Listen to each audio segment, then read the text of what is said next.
Nuestra serie de cultura política en Conexionistas. Seguimos hablando de estos temas. Ya hemos comentado que pues se viene fin de sexenio y que vamos a ver cómo se pone esto porque todo apunta a un final un tanto caótico. Y mientras eso ocurre, este año tenemos elecciones estatales, Coahuila y Estado de México. ¿Fue el sábado o el domingo que se dio el debate ahí en Coahuila? El sábado.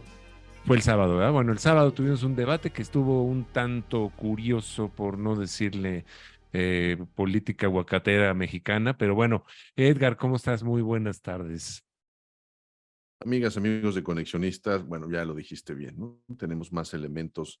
Hay dos elecciones antes de que sean las elecciones presidenciales en México y no son dos elecciones cualquiera, ¿no? Ya nos había dicho Alejandro en varios espacios el peso que tiene, no solamente en los números de la elección del Estado de México como una de las más importantes, sino el simbolismo que trae, porque son dos espacios que hoy son gobernados por el otrora partido dominante y en declive el Partido Revolucionario Institucional. Entonces yo creo que Alejandro, no sé qué estés viendo tú, pero me parece que lo que ocurra en estas dos elecciones tiene múltiples impactos que nos deberían de interesar. ¿Cómo estás? Y bienvenido de nuevo.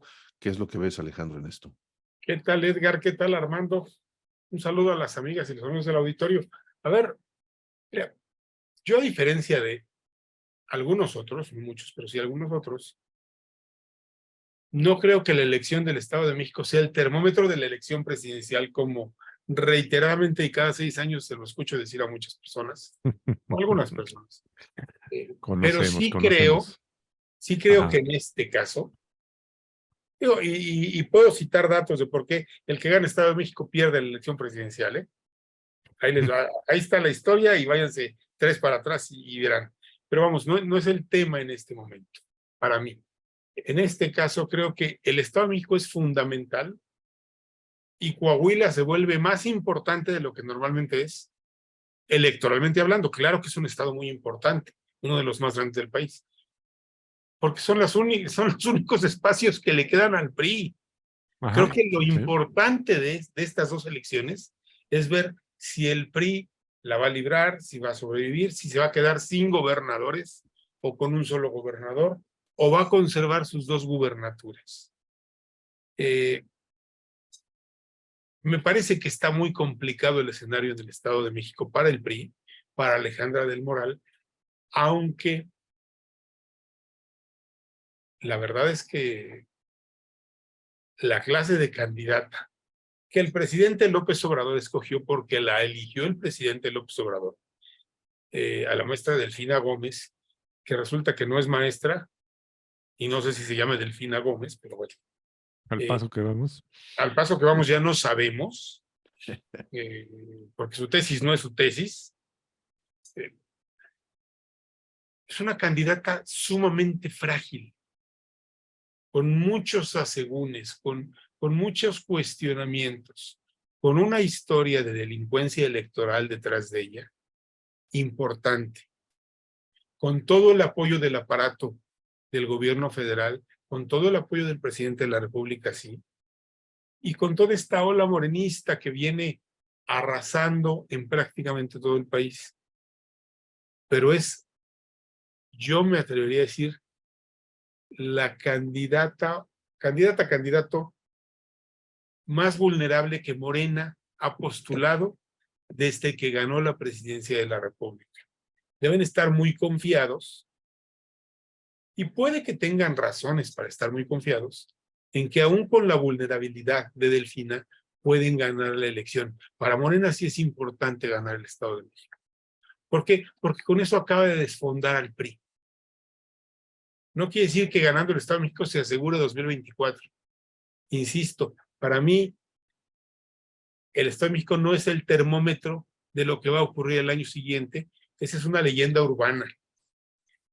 Pero en este caso, a ver, Morena está fundado y está formado, como en su momento lo estuvo el PRD en el Distrito Federal, entonces era Distrito Federal, a partir del desfondamiento del PRI, Ujú. a partir de robarse, no robarse, llevarse los votos los cuadros políticos y las estructuras del PRI.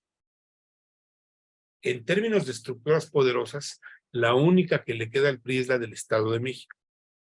Por eso creo yo que esta elección es importante. Y bueno, ya hemos hablado aquí de que todo indica que el gobernador del Estado de México, Alfredo del Mazo, ya negoció la plaza con el presidente de la República para Morena. Ojo, aquí hay una salvedad. El gobernador pudo haber ya negociado la plaza. Nada más que en el Estado de México, así como los gobernadores mexiquenses siempre son poderosos, dicen que son señores de horca y cuchillo, lo cierto es que en el Estado de México hay una clase política local, priista, muy poderosa. Esa no ha entregado ni negociado la plaza y creo que no la va a negociar. ¿Por qué? No porque sean leales al PRI, no. Son leales a sus intereses y tienen mucho que perder. ¿Sí? O sea, si Delfina gana la presidencia, gana la gubernatura, perdón, la gubernatura del Estado de México. No, Ya la estás hiciste destapando. Cuidado.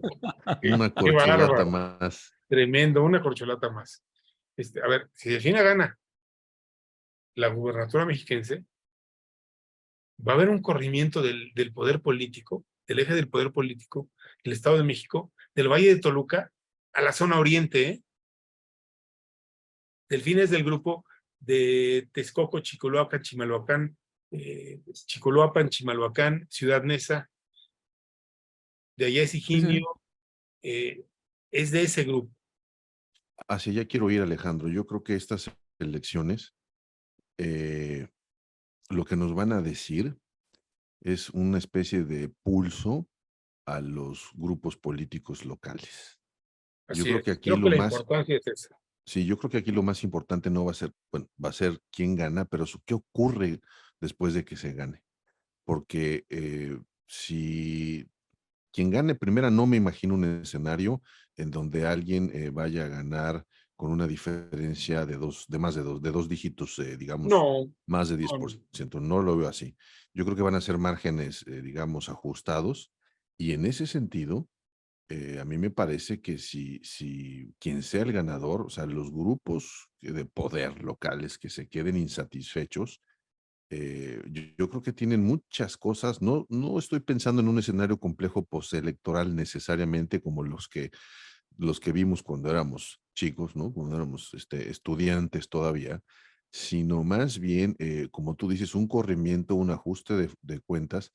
Y me preocupa ahí que no veo todavía una oposición que pueda capturar, ¿no?, esas fuerzas locales y entonces terminemos en un escenario en donde esas fuerzas vayan por otros caminos, quizás mucho más regionalistas, ¿no? Porque no veo cómo, ¿no? Digamos, pensemos en el Estado de México, este PRI que pacte, que pierda, este grupo de priistas locales, como tú bien dices, poderosos, ¿no? De Toluca y todas estas historias que sabemos que hay ahí, vayan a sentarse con Alito para negociar o para plantearle qué.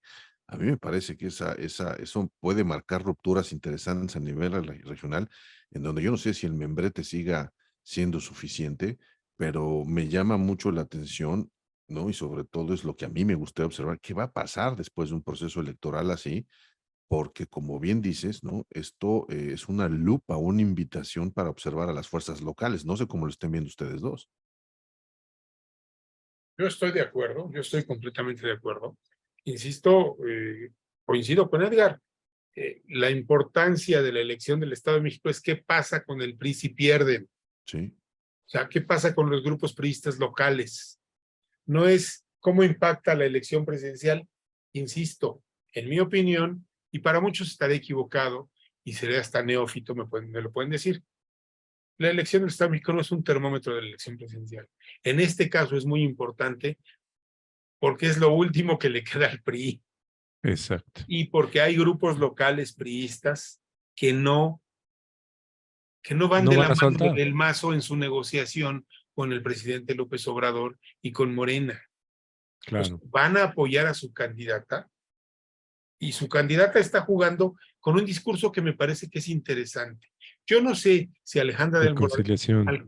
alcance el de exacto, ese discurso de reconciliación y su ruta de la reconciliación. Me parece una propuesta interesante. Digo, a lo mejor a mucha gente no le parece interesante, pero yo me declaro de los mexicanos cansados de la polarización. Igual yo. Y a lo mejor soy único o somos únicos Armando y yo, pero No, yo me creo que parece habemos muchos. una propuesta interesante, la reconciliación.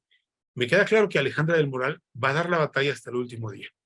¿Sí? No sé si Claro. le alcance para sanar todo lo que Del Mazo y los anteriores gobernadores del Estado de México, Erubiel también, y Peña Nieto también, Sí, sí, sí. dejaron de heridas abiertas, ¿no? A ver, en la zona oriente, pues ellos gobernaban Iztapalupa y Chimalhuacán, los priistas, son municipios muy fuertes. Bueno, entre Alito y Del Mazo, maltrataron a los grupos locales priistas de esos municipios, municipios muy poblados, Ujú. hasta el punto de hacerlos perder la elección municipal hace 3 años. Y Esos aquí, grupos, yo no sé si van a caminar con Alejandra o no. claro, hay que reiterarlo, Alejandro, porque creo yo que en el tema del Estado de México es un caso único dentro de toda la República. Yo me di a la tarea, me eché un clavado en todo lo que son los datos de cuestiones de elecciones, población, etcétera, etcétera, y armé ahí en Conexionistas, puse un artículo que se llama El Estado de México, el gigante electoral. Y vale la pena revisar los números, ¿no? El tamaño de los municipios, la cantidad de gente que vota en algunos de ellos. En Ecatepec de Morelos estamos hablando 1.700.000 personas. En Nezahualcóyotl, 1.153.000, ¿no? Exacto. Los segmentos de edad, la cuestión del tamaño ¿cómo se llama? De los ciudadanos inscritos es impresionante, ¿no? Estamos hablando de... Pero fíjate ay, cómo esos municipios que tú mencionas son la zona oriente, ¿eh? sí, todo es zona oriente, porque Oriente. si tú ves Y la tabla extrañamente, que... hablando de lo que Edgar decía, el PAN que era muy fuerte en el llamado Cinturón Azul, en Naucalpan, en Tlanepantla, Ujú, en Huixquilucan, en Whisky Lucan. Atizapán, en toda esta parte, el PAN se ha ujú. desdibujado de una manera muy importante. Sí, el corredor azul famoso, ¿no? El corredor azul, exactamente. Bueno, si lo quieren ver, lo voy a poner acá abajo de donde están los comentarios y la descripción de esto, la liga al artículo que les comento para que lo puedan ver, puedan analizar lo que es el Estado de México hablando en términos electorales, ¿no? Sí, claro, es el Yo, gigante electoral de todo el padrón del país, sin duda, Sí, sin sí, duda. sí, sí. ¿no creen que si esta combinación en términos de derrotas, es decir, pensemos que ocurre lo mismo en Coahuila con los Moreira, que ahora están como los dueños del estado y muy cerca de Morena en fin, por cuestiones de negociaciones, si esto se repite, no veo con qué elementos Alito pueda sostener aún más, ¿no? Su liderazgo en el PRI. Me parece que si esto ocurre, tendría que salir, pero bueno, ya conocemos cómo se las gastan los priistas. Pero más allá de lo que ocurra con él, me parece que el tamaño de la herida, y es pregunta para ambos, será lo suficientemente grande como para, no una reedición ni relanzamiento del PRI, sino como una ruptura de todos estos grupos que han sido maltratados, como dices, en 3, 4 sexenios, y que les baste como para decir, hasta aquí llegamos, ¿no? Ahora vamos a nosotros.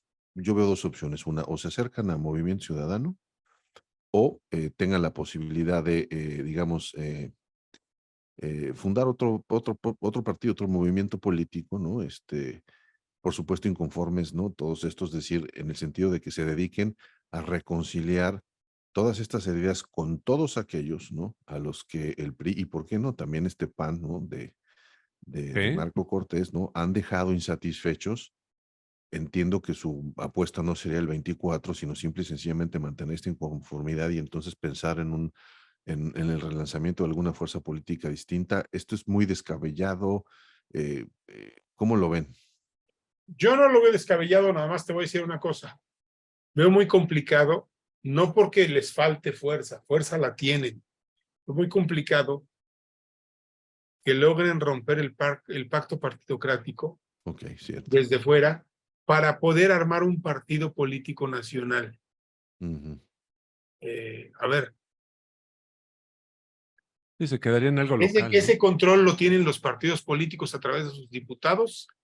Es muy complicado armar un partido político nacional. Para empezar, solo cada 6 años puedes pedir registro, que es un absurdo, pero así lo tienen controlado, Ujú. porque así es el club de Toby del que hemos hablado. Sí. De esa manera no permite nuevos jugadores, pero sí veo la posibilidad, no es fácil tampoco, de que si el PRI pierde el Estado de México,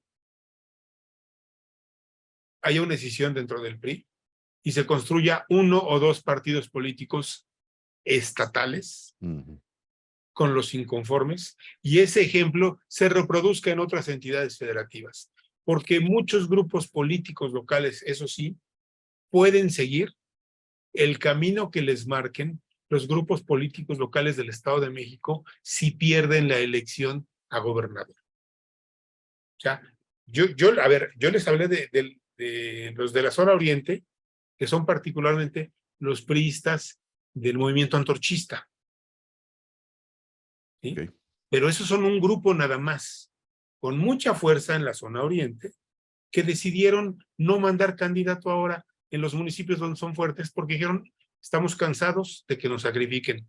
Perdimos porque nos entregó Alito y porque nos entregó Del Mazo. ¿Sí? A ver, pero hay otros grupos en Toluca que a lo mejor no tienen el número que tiene Antorcha, que Pero sí tienen la los fuerza antorchistas, económica, ¿no? pero tienen los recursos Sí, económicos. sí. ¿Sí? Claro. En Toluca, en Naucalpan, en Tlanepantla. Entonces, creo que yo sí veo la posibilidad de que si el PRI pierde, ahí haya una decisión, o a lo mejor más de una decisión, y veamos intentos de armar partidos políticos locales Ujú. para competir por municipios y por la gubernatura más adelante, y ese sí puede ser un ejemplo para los grupos políticos locales priistas, de los que tú, Edgar, has sido bastante acucioso para seguir, porque tú has insistido mucho en que la política se va a redefinir desde lo local. Yo coincido contigo, creo que la fuerza de Morena como movimiento nacional pues se agota con el presidente López Obrador, Ujú. porque no es un movimiento nacional estructurado. O sea, Mario No es, Delgado no es el líder de Morena, es el empleado del presidente de acuerdo, cobrando como dirigente del partido, pero no es un líder que aglutine. de acuerdo. Y no veo que ninguna de las corcholatas tenga la capacidad de heredar ese liderazgo. Ese liderazgo creo que nació y creo que se acaba con el presidente López Obrador. Ni hablar. Pues ahí estamos. Como siempre decimos y como siempre quedamos, pues muy pendientes de lo Por que vaya supuesto. ocurriendo y sobre todo qué es lo que ya tenemos prácticamente encima. Y mientras tanto, pues vamos a empezar a analizar todo el tema del fin de sexenio porque promete estar movidito y como lo decíamos la vez pasada, ¿no? Parece que en vez de estafeta van a pasar un cartucho de dinamita encendido. Alejandro, muchas gracias por tu participación en esta mesita que organizamos. Armando, Edgar, muchísimas gracias. Me encuentran en Twitter como @envilafisher. Edgar, sabemos que no te encontramos, pero de todas formas, muchas gracias. Gracias a ustedes. A nosotros nos encuentran como Conexionistas MX, tanto en Twitter como en Facebook. En YouTube somos Conexionistas México. No se les olvide poner el pulgar hacia arriba, con eso nos ayudan mucho para que nuestro video empiece a circular. También suscríbanse, es importante para que nosotros podamos seguir haciendo este tipo de contenidos.